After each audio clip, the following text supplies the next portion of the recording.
Is it just me, or are you also completely addicted to dystopian novels? Because I totally am. So when the publisher reached out to me about The Rule of One, I had to say yes. I had to, because I have no choice and I have no control over my addictiveness to books. So I said yes, and the reason is because the premise for this is really, really exciting and interesting. I like the way they took it. You know, dystopians in YA have been extremely popular over the years. Obviously, we've got The Hunger Games, we've got Divergent, we've got some Neil Shusterman novels. I mean, the list goes on. And frankly, it's a really fun genre, one of my favorites. I love the dystopian edge, I love the YA ease of reading, and basically, it's just an addiction of mine.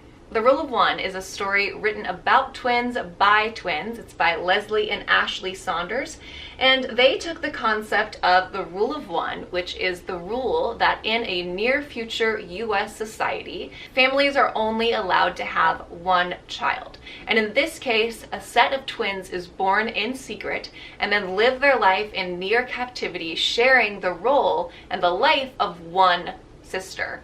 So both twins will alternate days. They'll have to come back at night and share what happened and share the tests that are coming up. And quickly you learn how difficult it is, or it would be in a situation like this, for two twins, two people to share one life, and how complex that would get, especially in a society that has this really strict rule of one that prohibits anyone from having two or more children. So really interesting concept. They could have easily not dove into the details and just sort of left that as a rough idea, but what I liked about the Saunders sisters is that they took the time to really explain that in an efficient way. They really quickly take you into that world of these sisters, how close they are, but how difficult things are for them, and just day to day, and you start to wonder how long can they really keep this up. I also liked that they didn't neglect the government or the politics. They didn't neglect going into that a little bit,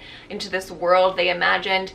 Very similar to like Neil Shusterman, who will write these great, interesting, darker concepts of future societies or different societies, but similar to our own.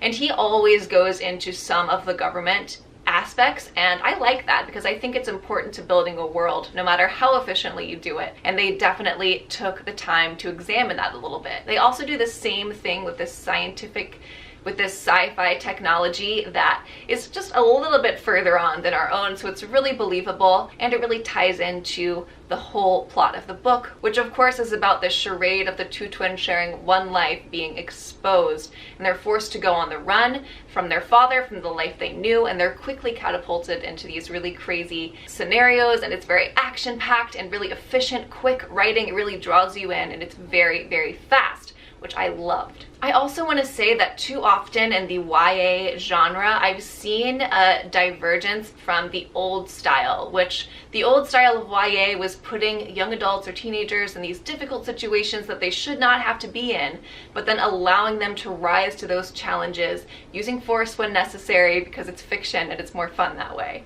Too often I think authors now are really afraid to dive into the grit of it. I liked that the Saunders sisters really showed moxie in their characters in this. They allowed them to be badasses, which I appreciate. For some of you, you're gonna like this next point, and some of you are gonna not like it at all, but there is absolutely zero love story in this book. I loved that. Like, what a relief. I feel too often YA depends on these love triangles and insta-love, and it's all well and fun, but frankly, it's exhausting after a while. So it's nice to know that YA can exist and do well and have a great story without relying on any romance aspect. Instead, they really focus on that sister dynamic, which I think is great. Now, as far as what I would change for this, most writers worry about being overwritten, about going on too long.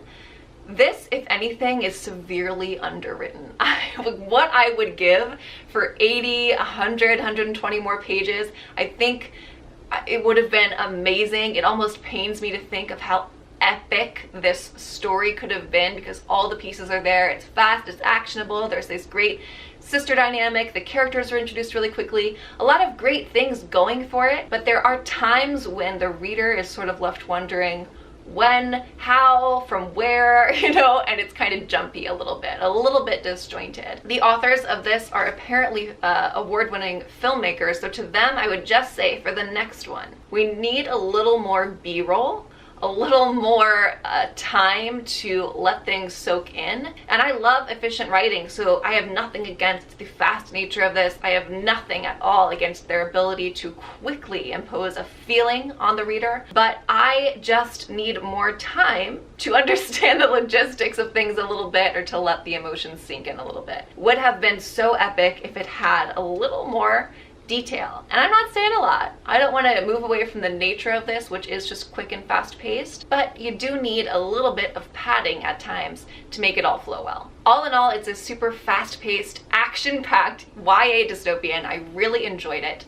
Now, you are going to want more, but the action and the imagery and the characters still satisfy. So I think if you love YA dystopians, then this is definitely worth the read. It's The Rule of One by Leslie and Ashley Saunders, a book written about twins by twins, which in itself is very cool. So if this sounds like it's up your alley, go ahead and check it out. If you like this video, give it a big thumbs up and leave me a comment below. Would you read this, or do you have a favorite YA dystopian that you think I should be checking out? Let me know. I'd love to talk to you. If you want more book reviews, hauls, unhauls, TBRs, all the good stuff, then go ahead and press that subscribe button because I'm your girl. Thanks for watching, and I'll talk to you next time. Bye.